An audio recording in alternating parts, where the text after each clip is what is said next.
दुरूद शरीफ पढ़ लें।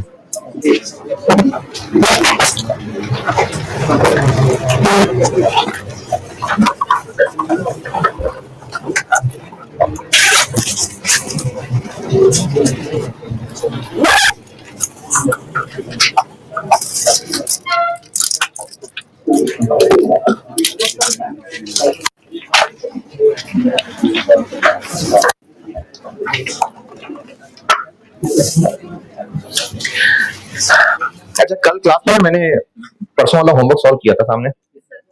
मुझे लग रहा है कि किसी ने ना वैल्यूज बताई हैं गलत। वो जरा वैल्यूज चेक करिएगा। PD1, PD2 परसों होमवर्क दिया था, कल मैंने क्लास में सॉल्व किया था। PD1 का टोटल सेकेंडरी के बाद 0 2 0 1 1 4 8 9 7 8 0। फिर इसको A और B में बांटना था। PD1 को कितना बांटना था? 30 70। इसको 30 70 बांटे। 2 6 4 6 3 0 6 6 1 6। तो बोर्ड पे क्या लिखा था? ये लिखा था।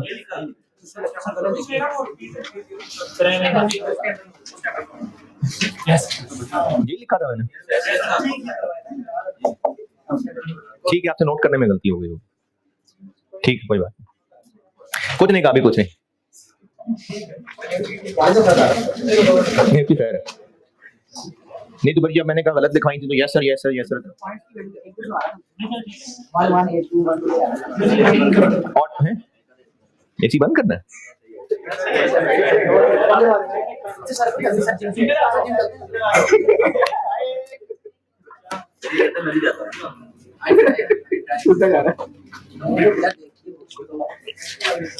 ऑटम 9 होमवर्क दिया था। अच्छा, इस सवाल में ना एक मसला है जो मुझे सुबह वाली क्लास में ज्यादा हुआ। पैक की बुक में ना इसको एक तरीके से अमेंड किया गया। वो मैंने सजेस्ट किया था वो उसके हिसाब से ना सवाल ही एडजस्ट कर लिया। पहले मैं आपको बताता हूं, जिनके पास पैक की बुक नहीं, पास पेपर्स हैं, तो उसमें उनके पास फिगर सही थी। बजटेड मटेरियल कॉस्ट P3 में आ रही है।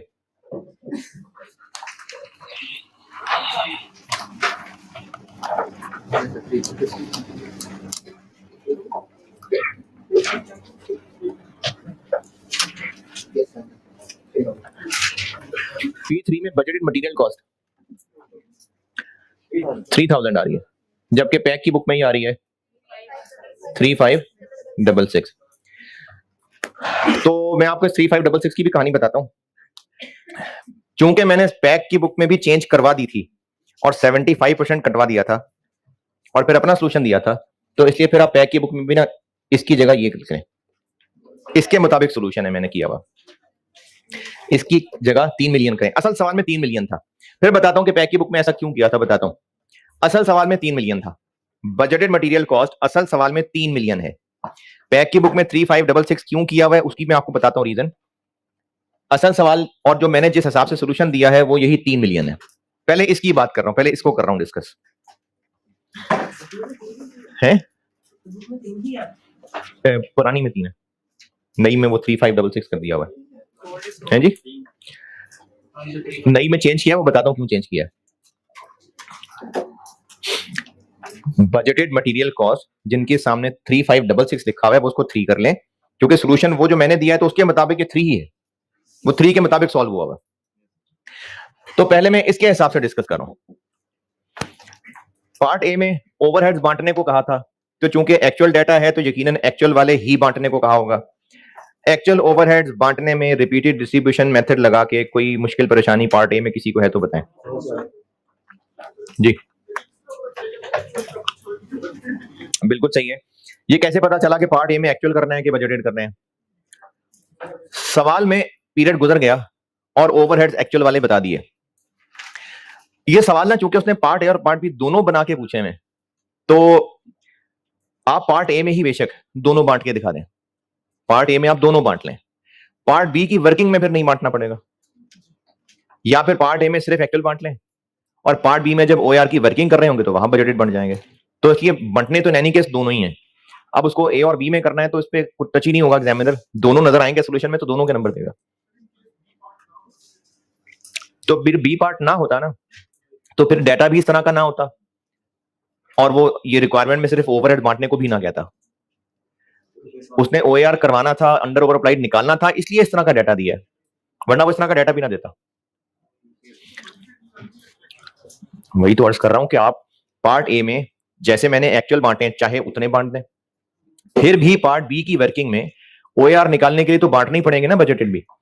या फिर आप पार्ट ए के आंसर में ही दोनों बांट दें तो आप पार्ट बी में जाके फिर से OAR की वर्किंग में डबल बांटने पड़ेंगे, हैं? नहीं ना, इस सोल्यूशन के अंदर दोनों बांट जाएंगे ना। अब चाहे वो ए पार्ट की हेडिंग में है चाहे बी पार्ट की हेडिंग में, पेपर मार्क करने वाला दोनों को मार्क कर लेगा। लेकिन अगर पार्ट बी रिक्वायरमेंट ना पूछा होता ना तो डाटा इस तरह का ना होता। ये डाटा इस तरह का था ही इसलिए क्योंकि उसने दोनों करवाने थे। ओवरहेड्स बांटने में एक्चुअल ओवरहेड, जिन लोगों ने भी सवाल किया है ओवरहेड्स बांटने में कोई सवाल एतराज करते नहीं है कि मसला कोई नहीं होता, मसला ही नहीं होता, कॉस्ट है बहुत आसान। पार्ट बी में करना था under over applied calculate.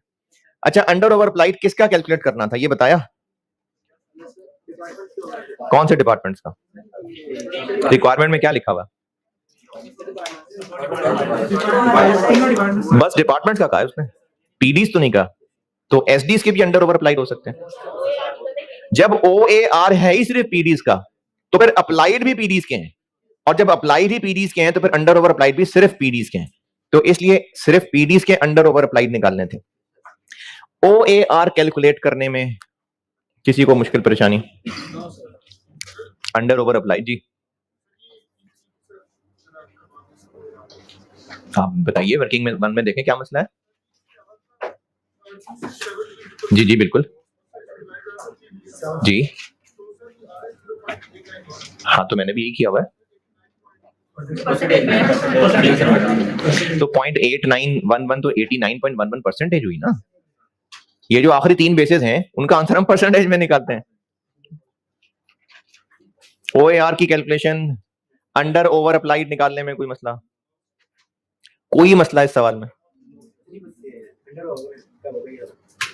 Applied अगर कम है तो अंडर अप्लाइड है, अप्लाइड ज्यादा है तो ओवर अप्लाइड। ऑटम 9 में कोई सवाल नहीं, कुछ नहीं, कोई सवाल ही नहीं, ठीक है। अप्लाइड कैसे कैलकुलेट किया इसमें कोई मुश्किल? जिस बेस का OAR निकाला हुआ है उसके एक्चुअल से मल्टीप्लाई कर दिया। अच्छा, अब मैं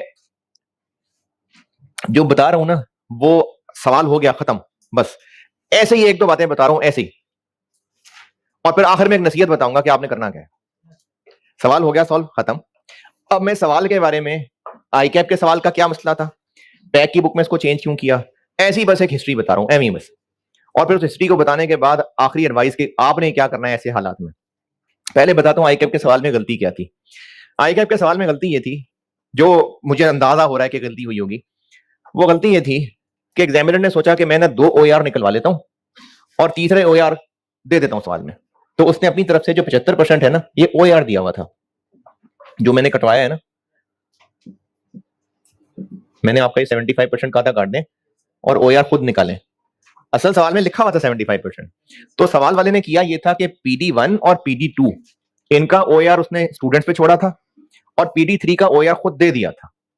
तो ये 75% जो सवाल में मैंने कटवाया था असल में ये OAR है जो गिवन है, लेकिन ये टेक्निकली गलत कैलकुलेट हो गया था एग्जामिनर से। यानी मैंने डाटा देख के ये बता रहा हूं आपको कि ये गलत हो गया था। क्यों गलत हो गया था? हुआ ये होगा एग्जामिनर से, जो मुझे फिगर देख के अंदाजा हो रहा है कि उसने P1, P2, P3 जो इनके अपने अपने ओवरहेड थे और जो सेकेंडरी अपोर्शनमेंट में आए, तो OAR निकाला होगा ना दिस डिवाइडेड बाय बेस या दिस डिवाइडेड बाय बेस। ये P3 का ये आता है 2673 और बजटेड मटेरियल कॉस्ट कितनी दी हुई है 3। तो एग्जामिनर से ना शायद एक्सेल में फार्मूला गलत लग गया होगा, उसने इसको डिवाइड करने की बजाय इसको कर दिया, इसको इस पे डिवाइड करें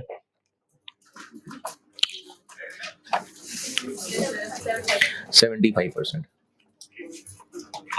उसने सवाल बनाया होगा, क्योंकि सवाल बनता है ना तो पहले वो कैलकुलेशन होती है, फिर उसमें से सवाल वाला सोचता है इसमें से क्या क्या मैं सवाल में डाल लूं।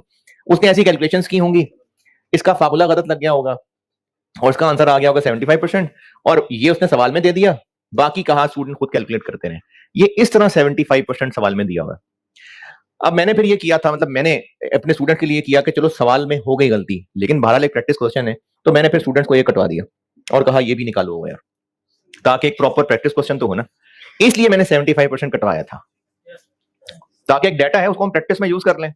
असल सवाल में ये 75% लिखा हुआ था, एग्जामिनर ने OAR दिया हुआ था ये, और बाकी 2 कॉलम्स का स्टूडेंट्स पे छोड़ा था, ये खुद ही दे दिया था, यानी इसमें 2 OAR निकालने थे और तीसरा दिया हुआ था।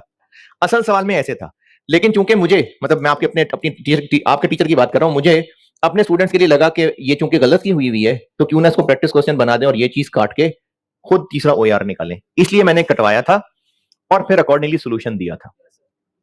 ठीक है, एक तो ये कहानी। फिर जब मैंने सोल्यूशन, ये पैक की बुक बन रही थी, तो मैंने जितनी अमेंडमेंट्स हैं वो एडवाइस की थी, तो सावन साहब ने इसको फाइनल करते हुए फिर ये किया होगा, और वो भी इसलिए किया होगा, मसले जो मैं आपको एडवाइस करूंगा आखिरी, कि ये गलत था ना एग्जामिनर की तरफ से, उन्होंने इसको ठीक करने के लिए ये फिगर बदल दी।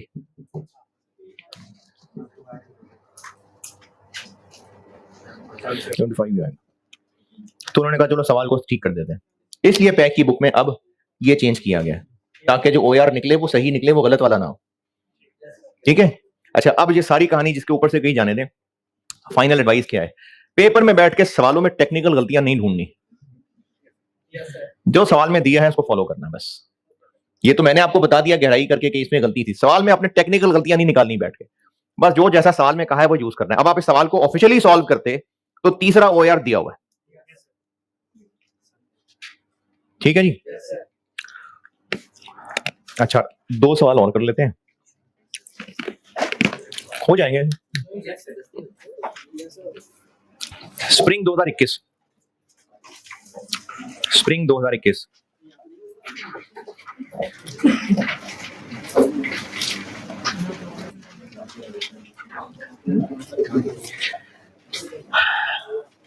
अच्छा, inventory spring 2021 question number 5, bright limited, ये पैक की बुक में होगा, कहीं ना कहीं ढूंढ लें, 69 पेज पे, ब्राइट लिमिटेड,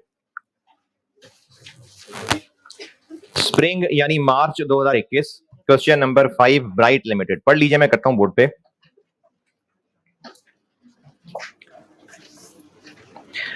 और एक सवाल जो होमवर्क है वो सुन लें, ये जो ऑटम 9 किया है ना, इसी का एक आसान वर्जन था, इसी का वर्जन इसलिए कह रहा हूं, बजटेड एक्चुअल चीजें दी हुई थी, लेकिन इसका आसान वर्जन था, OAR में एक निस्बतन आसानी थी। ऑटम 2017, क्वेश्चन नंबर 3, ओपल इंडस्ट्रीज के नाम से होगा, ओपल। अच्छा, पैक की बुक में है ये पेज 70, लेकिन इसके ऊपर हेडिंग ठीक कर लें, पैक की बुक में स्प्रिंग 17 लिखा होगा, हेडिंग में देखें स्प्रिंग 17 लिखा हुआ है, ये ऑटम 17 है असल में।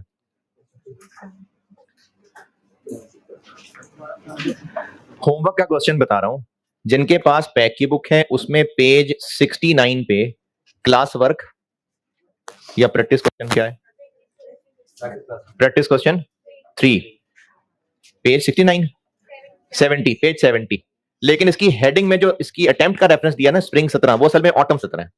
और जिनके पास कोई और बुक है या पास पेपर्स हैं, तो ऑटम 2017 अटेम्प्ट यानी सितंबर 17 अटेम्प्ट, क्वेश्चन नंबर 3, ओपल इंडस्ट्रीज के नाम से, ये होमवर्क है।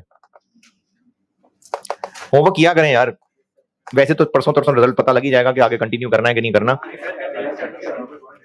दुआएं तो हैं बिल्कुल। ये होमवर्क है, एक सवाल है, वो भी हो जाएगा डिसाइड, कुछ उसका एक हल भी निकल आएगा, तो वो ज्यादा खुशी की बात नहीं होगी आपके लिए,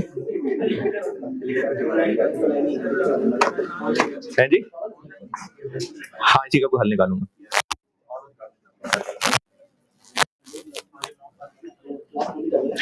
होमवर्क का क्वेश्चन बता दिया।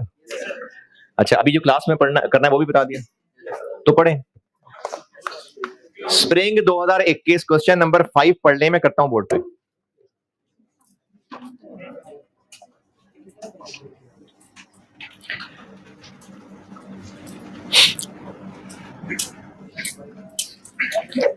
ब्राइट लिमिटेड पढ़ लीजिए, मैं कर रहा हूं बोर्ड पे।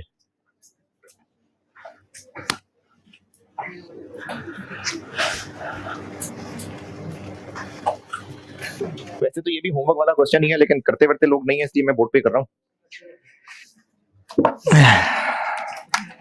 वरना आसान सा सवाल है।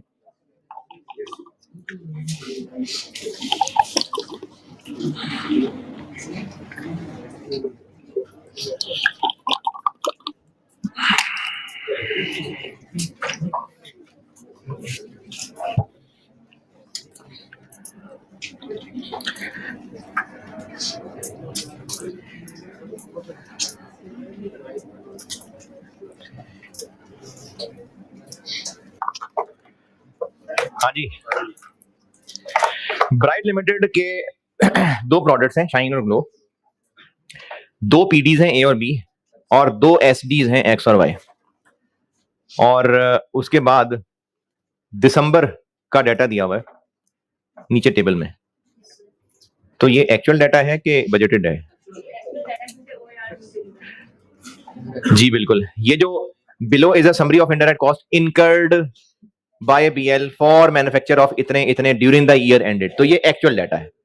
और रिक्वायरमेंट के ए में कहा हुआ है product wise actual overheads of shine and glow, वही जो कल स्प्रिंग 16 में भी किया था, तो ये वही स्प्रिंग 16 जैसा ही है। वैसे तो आपके खुद करने वाला ही है, लेकिन चलें कर रहा हूं बोर्ड पे, कर देता हूं बोर्ड।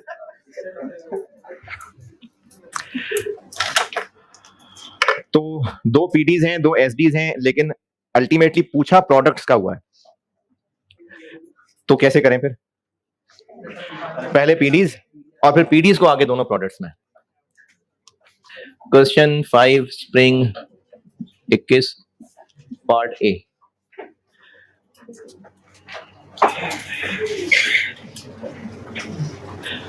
ए बी एक्स और वाई, रुपीज है, मिलियन है, थाउजेंड है, क्या है? थाउजेंड है। सबसे पहले खर्चा क्या है? Salaries and wages. ये डायरेक्ट है कि इनडायरेक्ट है? ये एफओएच है कि डायरेक्ट लेबर है? क्या पता है डायरेक्ट वेजेस हो? इस टेबल से ऊपर लिखा हुआ है कि ये समरी इनडायरेक्ट कॉस्ट की है, तो इसलिए सारे एफओएच ही हैं। किस बेस पे बांटनी चाहिए सैलरीज? अवेलेबल में से क्या बेस्ट लग रहा है? नंबर ऑफ एम्प्लॉइज बेहतरीन इसलिए लग रहा है क्योंकि जिन लोगों की सैलरीज हैं, जिस डिपार्टमेंट में जितनी ज्यादा मशीन है उतनी ज्यादा सैलरियां, जिस डिपार्टमेंट में जितनी ज्यादा जगह घेरी हुई है उतनी ज्यादा सैलरीज, नहीं, जिस डिपार्टमेंट में जितने ज्यादा एम्प्लॉइज हैं उतनी ज्यादा सैलरीज, तो नंबर ऑफ एम्प्लॉइज की बेस पे।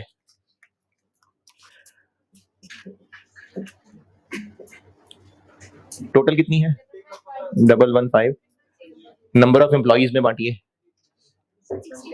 6 9,000 23,000 11,500 11,500।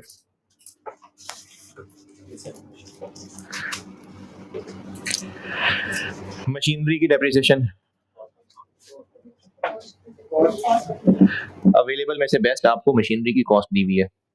टोटल डेप्रिसिएशन 80,000 50,000 30, बस।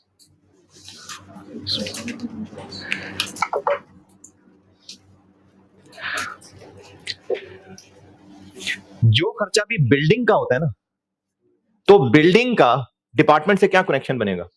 बिल्डिंग का एरिया, तो जो भी खर्चा बिल्डिंग का होता है वो एरिया पे ही जाता है, तो बिल्डिंग की इंश्योरेंस एरिया पे, building insurance area 25,000 12,500 5,000 5,000 2,500।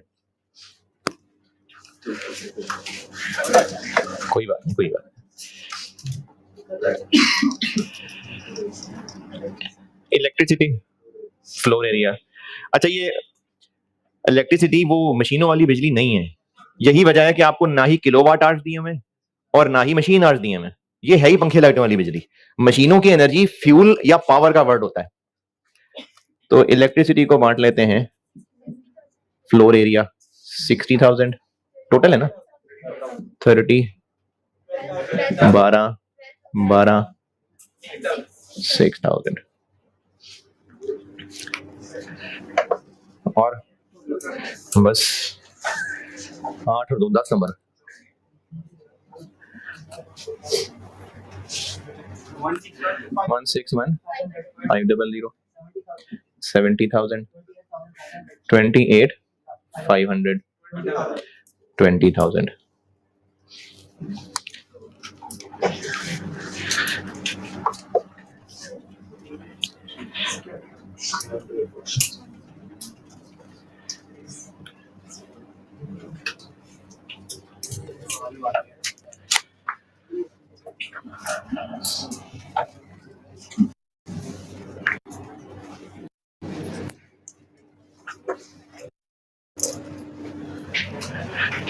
Secondary apportionment.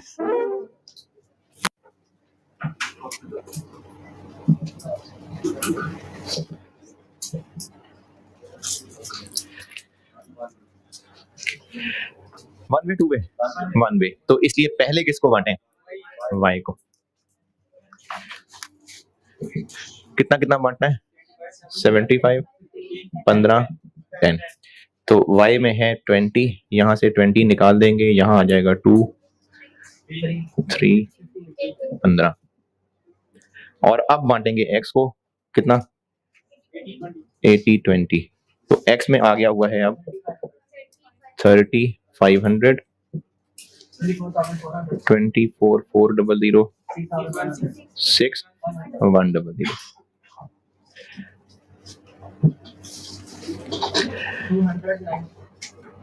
200 900 79 100।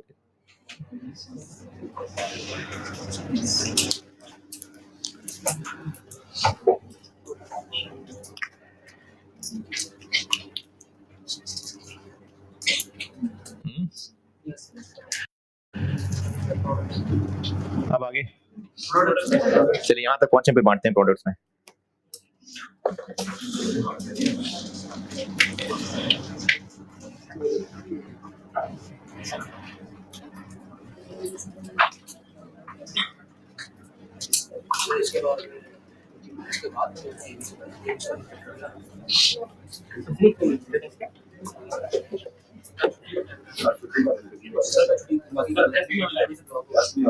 क्या ब्लॉक हो रही है?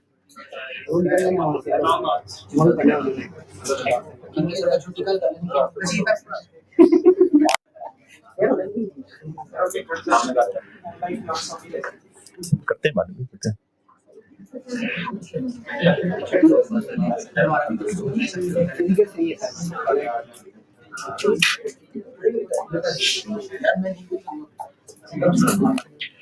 यहाँ तक होनी चाहिए। क्यों?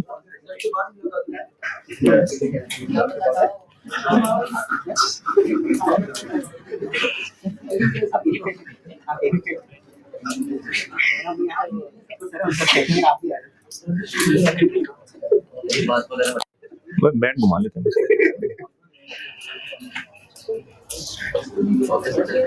अब इन दोनों को शाइन और ग्लो में बांटना है। किस रेशो में बांटे? हाँ जी।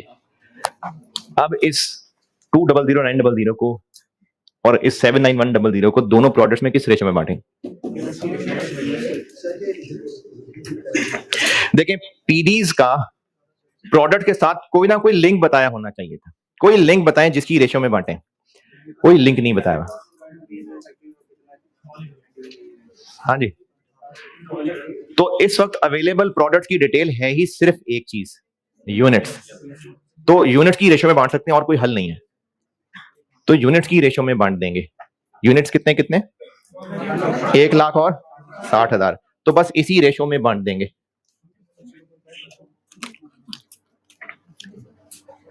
यानी 200 900 को शाइन के कितने?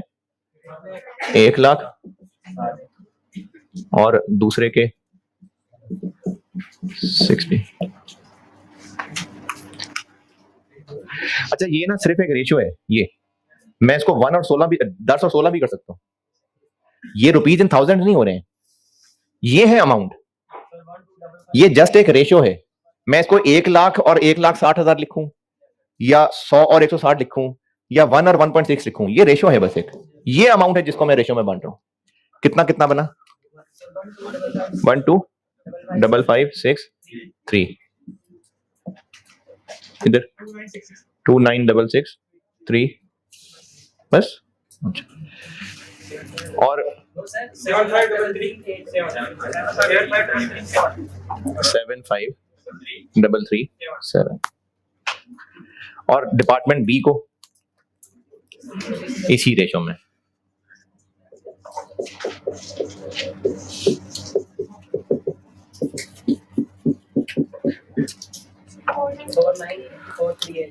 Four nine 4,3,7 2,9,6,6,3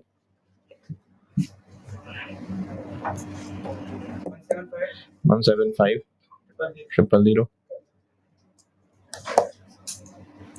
1,05,0,0,0.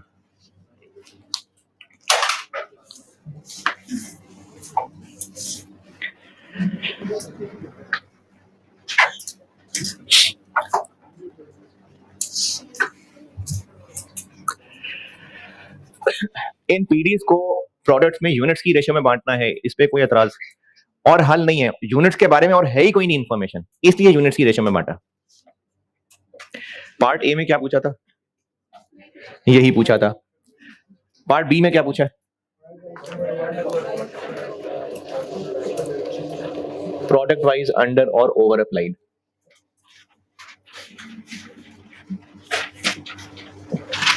हाँ जी, अप्लाइड एफओएच कैसे?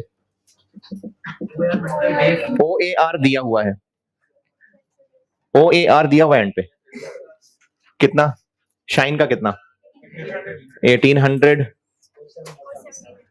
पर यूनिट, और इसके बनाए 1,00,000 यूनिट्स, और ग्लो का है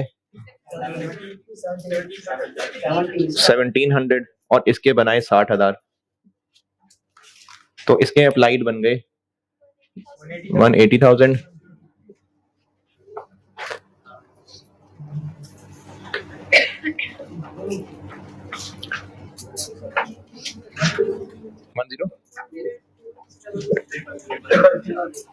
और एक्चुअल कितने? ये 175,000,000 105,000,000। तो अंडर अप्लाइड है कि ओवर अप्लाइड है, कैसे फैसला होगा? अप्लाइड अगर इससे ज्यादा है तो ओवर अप्लाइड है, और अगर अप्लाइड इससे कम है तो अंडर अप्लाइड है।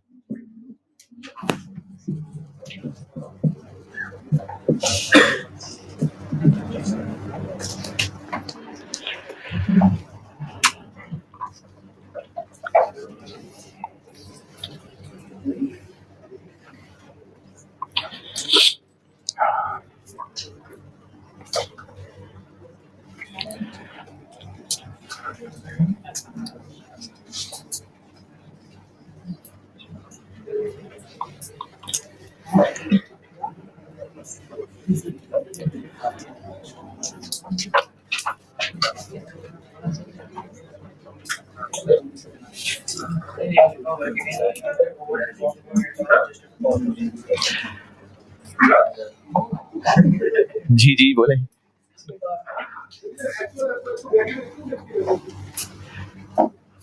इधर लिख दे।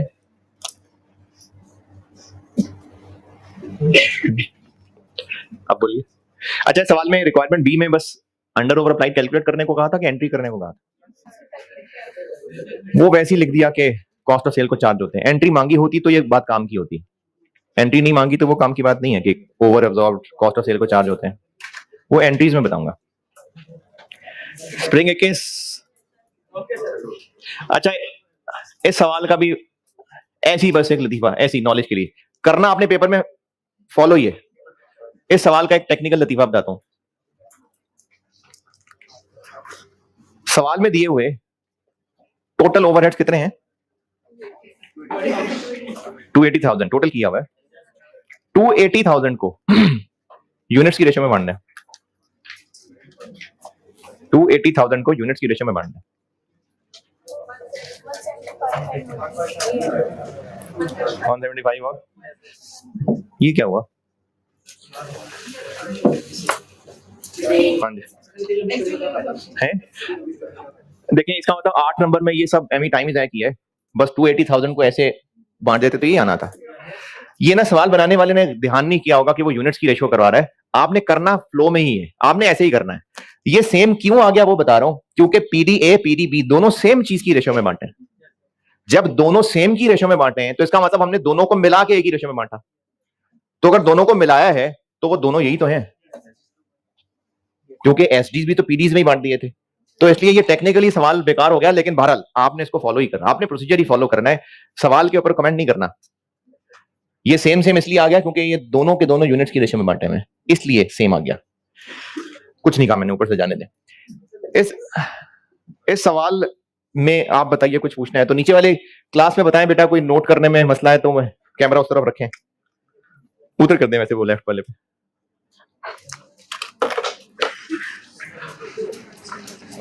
अच्छा अब एक सवाल पढ़िए और बस ये लास्ट सवाल है चैप्टर का। इन्वेंट्री वैल्यूएशन के मैंने आपको बताया था कि इन्वेंट्री वैल्यूएशन के जितने सवाल कराए ना वो बहुत हैं। पैक की बुक में जो बाकी सवाल हैं वो इन्वेंट्री वैल्यूएशन के नहीं है, वो इन्वेंट्री मैनेजमेंट डिसीजन मेकिंग के। ओवरहेड्स के मैंने जितने करा दिए ना, और एक जो भी करा रहा हूं, ये बहुत है।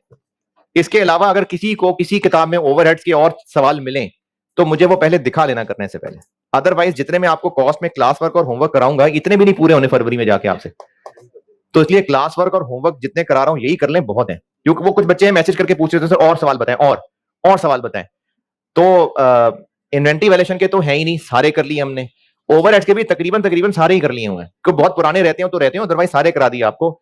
ऑटम 22 अभी सोल्यूशन नहीं आया, सोल्यूशन आ जाएंगे तो हम ऑटम के भी करेंगे सवाल, ऑटम 22 के। लेकिन जो ऑटम 22 में आया है वो ज़िया टेक्सटाइल वाले ही को चेंज करके बनाया हुआ था। ओवरहेड्स, हाँ जी। अभी एक सवाल पढ़ लीजिए, पूरा नहीं होगा अभी, लेकिन जितना दूसरे सेक्शन में कराया मैं उतना करा दूं आपको। 2013 ऑटम,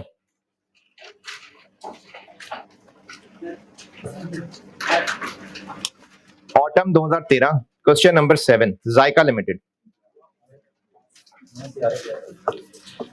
जायका लिमिटेड ऑटम यानी सितंबर 2013, क्वेश्चन नंबर 7। और पैक की बुक में ना ये 51 पेज पे है, लेकिन पैक की बुक में इसकी रिक्वायरमेंट मैं क्लियर करा दूं, रिक्वायरमेंट क्लियर नहीं, वो मैं आपको करा देता हूं। टेस्ट होना भी है कि नहीं होना है, टेस्ट होना भी है, पता नहीं कि नहीं होना है। कंफर्म कर उनसे कहो कि मुझे, मैं पूछ रहा हूँ, क्लास खत्म करनी है मैंने, मुझे बताएं। उनको बस मेरा मैसेज दे देना कि सर कह रहे हैं मैंने क्लास खत्म करनी है, तो मुझे फाइनल बता।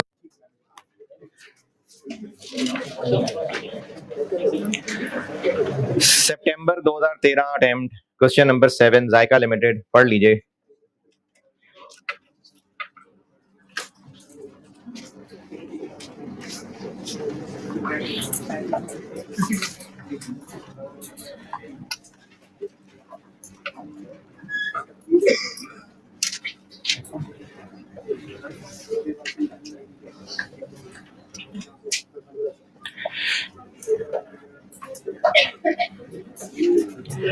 रिकॉर्डिंग पॉज करना ना।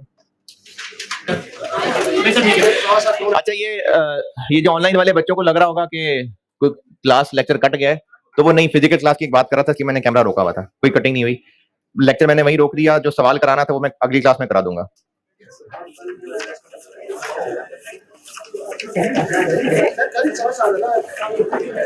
कल और परसों,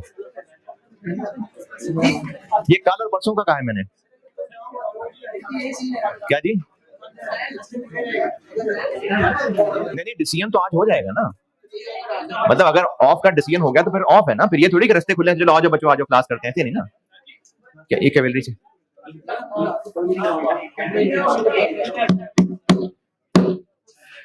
देखें, अगर कल ऑफिशियली ऑफ हुआ, जो कि प्रॉब्ली हो जाएगा, तो ये है, और 99.99% है कि यही है।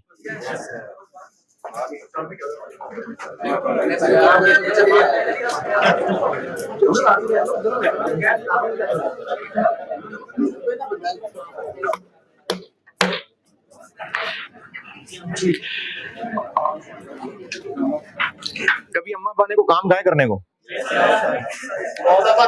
अच्छा, एक वो काम है जो घर के वैसे काम है जो आप नहीं करने और किसने करना है। दूसरा है जो अम्मा अब्बा की खिदमत में कवर हो सकते हैं, जैसे हो सकता है कि को पांव दबाने की बात कर ली हो। जी बताएं जनाब, दूसरे रूम वाले पूछ रहे हैं कुछ? वालेकुम अस्सलाम। तो समझ नहीं आई बेटा, मुझे बात समझ नहीं आई आपकी।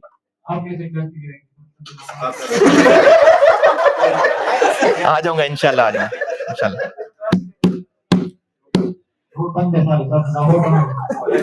चलो बेटा देखते हैं कल। मैंने तो आपको टेंटेटिवली बताया है, बाकी इंशाल्लाह देखते हैं कल के हालात। ठीक है। मैं ये बता रहा था कि अम्मा अब्बा जो अपनी खिदमत का काम, कोई पानी पिलाना है या पाँव दबाना है या कुछ दवाई देनी है या कुछ मालिश करनी है सर में, कोई भी, तो वो सब बच्चों को बराबर कहते रहते हैं। फिर छोटे वाले को, हाँ जी, छोटे को नहीं, सब बच्चों के करने वाला है वो काम है। दिल के ज्यादा करीब है, दिल के तो सारे करीब होते हैं। माँ बाप के लिए सब बच्चे उनको प्यारे होते हैं। हाँ, माँ बाप काम उसको ज्यादा कहने लग जाते हैं जो वो काम करता है, क्योंकि जो मुंह बनाता है ना, और उसको फिर माँ बाप काम कहना छोड़ देते हैं। और ये जरूरी नहीं है कि आप कुछ कहें आगे से, आपके फेशियल एक्सप्रेशन, क्योंकि आपके जो माँ बाप है ना, आप उनके जिस्म का हिस्सा हैं, और वो जहां पहुंचे हैं वो आपकी उम्र से गुजर के पहुंचे हैं। माँ बाप को पता होता है सारा। जब औलाद जो फेशियल एक्सप्रेशन, जो औलाद इवन के जो औलाद बोल रही होती है, वो माँ बाप को पता चल जाता है कि झूठ बोल रहे हैं। हमें लगता है शायद हम बेवकूफ बना रहे हैं माँ बाप को। माँ बाप को पता होता है, मैं बाप हूं, मुझे अंदाजा है, पता होता है सारा कुछ। तो माँ बाप ना औलाद को काम कहते हैं, लेकिन उसको ज्यादा कहते हैं, बल्कि उसी को कहने लग जाते हैं जो दिल से काम कर रहा होता है। अब जिनको काम वो नहीं कह रहे, तो उनके लिए ये छुट्टी है कि ठीक है, हमें काम ही नहीं कहते, कोई बात नहीं, हम क्या करें, हमें तो कहा ही नहीं किसी ने। तो ये उनकी ऐशी हो गई? नहीं, उनकी ये ऐशी नहीं है, ये असल में उनके लिए शर्म की बात है। अब वो ये नहीं कह सकते कि हमें काम कहते ही नहीं है माँ बाप। तो माँ बाप ने कोई पर्चियां नहीं डालनी होती कि किसको काम कहना है किसको नहीं कहना। अगर माँ बाप किसी को काम नहीं कह रहे ना, अपनी खिदमत की बात कर रहा हूं, तो फिर वो बच्चे का कसूर है, यकीनन गड़बड़ है। क्योंकि माँ बाप जिस औलाद को ज्यादा काम कह रहे होते हैं, तो वो ज्यादा काम इसलिए कह रहे होते हैं क्योंकि वो करने वाला है, वो दिल से काम करता होगा, या शायद अगर नहीं भी करता होगा तो बाकी ज्यादा मुंह बनाते होंगे। तो माँ बाप, बल्कि बाप में चूंकि गैरत ज्यादा होती है, माँ तो माँ बच्चों से मोहब्बत में इस चीज को नहीं फील कर रही होती, लेकिन बाप के अंदर जो है ईगो होती है। तो बाप नहीं उस बच्चे को काम कहेगा जो मुंह बनाता है, तो बाप उसी बच्चे को काम कह रहा है जो बच्चा मोहब्बत खुलूस से काम करता है। तो अगर बच्चे को काम नहीं कहा जा रहा, तो ये बच्चे की कोई अयाशी नहीं है, ये बच्चे के लिए यकीनन कोई खराबी वाली बात है। अब अगर हम इस वक्त अपनी लाइफ देखें, और अगर हम नेकियों में नहीं एंगेज हैं, बुराइयों में एंगेज हैं, या हमें नेकियों के मौके नहीं मिल रहे, कोई और हमारा भाई दोस्त बहन जिनको नेकियों के मौके मिल जाते हैं, तो अगर मेरे भाई को नेकियों के मौके मिले जा रहे हैं, नेकियों के मौके से मुराद है कि अब्बू पहले कमरे में थे, मैं भी बैठा हुआ था, काफी देर से इन्होंने मुझे कुछ पानी नहीं मांगा, जैसे ही मेरा भाई एंटर हुआ, अचानक ही अब्बू को प्यास लग गई, और क्योंकि भाई सामने आ रहा था तो भाई को कह दिया पानी ला दो। अब इसमें ये अगर मैं सोचूं कि भाई वो तो इत्तेफाक से सामने आ गया था, उसको कह दिया, नहीं, ये जो उसको नेकी का मौका मिला ना, वो मौका मिला किस लिए? क्योंकि उसके दिल के अंदर खैर है। जिसको नेकी का मौका नहीं मिल रहा है, अंदर कुछ खराबी हो रही है। इब्ने हिबान 341, सैयदना अनस बिन मालिक रज़ियल्लाहु ताला अन्हु फरमाते हैं, नबी अकरम सल्लल्लाहु अलैहि वसल्लम ने फरमाया, अल्लाह ताला जब किसी बंदे के लिए खैर चाहते हैं तो उससे काम लेते हैं। अल्लाह ताला जब किसी के लिए खैर चाहते हैं तो उससे काम लेते हैं। अच्छा, अब वो काम कर देगा तो रिवॉर्ड, औलाद को मौका मिला काम करने का, औलाद ने काम कर दिया तो वालिदैन की मोहब्बत बढ़ जाएगी। तो जब किसी बंदे के लिए खैर चाहते हैं तो उससे काम लेते हैं। पूछा गया किस तरह के काम लेते हैं अल्लाह के रसूल सल्लल्लाहु अलैहि वसल्लम? आप सल्लल्लाहु अलैहि वसल्लम ने फरमाया, मौत से पहले उसको नेक अमल करने की तौफीक अता फरमाते हैं। तो ये जो नेक अमल करने की तौफीक होती है ना, ये एक्चुअली अल्लाह की दी हुई मौका होता है। जैसे अगर मैंने बॉल फेंकता हूं मैं ऐसे, तो अब जिसकी तरफ मैंने फेंका है उसने कैच किया है, ये तौफीक थी, मैंने फेंका ही उसकी तरफ, ये तौफीक थी नेकी की। तो अल्लाह ताला नेकी की तौफीक देते हैं। अगर मुझे मस्जिद में जाने की तौफीक नहीं हो रही ना, तो ये नहीं कि मैं मस्जिद में नहीं गया, अल्लाह ने नहीं दी तौफीक, मेरी गलती है। ये नहीं कि अल्लाह ने चुने हुए बंदे हैं कि इसको रख लेते हैं, इसको निकाल देते हैं। अम्मा अब्बा ने चुने हुए नहीं है, वो हमारी परफॉर्मेंस की वजह से अम्मा अब्बा ने शॉर्टलिस्ट कर लिया, फिर वो हमारी परफॉर्मेंस की वजह से हुआ है। तो जिससे अल्लाह काम लेते हैं ना, जिसके लिए अल्लाह खैर चाहते हैं उससे काम लेते हैं, और काम लेने का मतलब है मौत से पहले नेकी की तौफीक देते हैं। अगली क्लास में मुलाकात होगी इंशाल्लाह।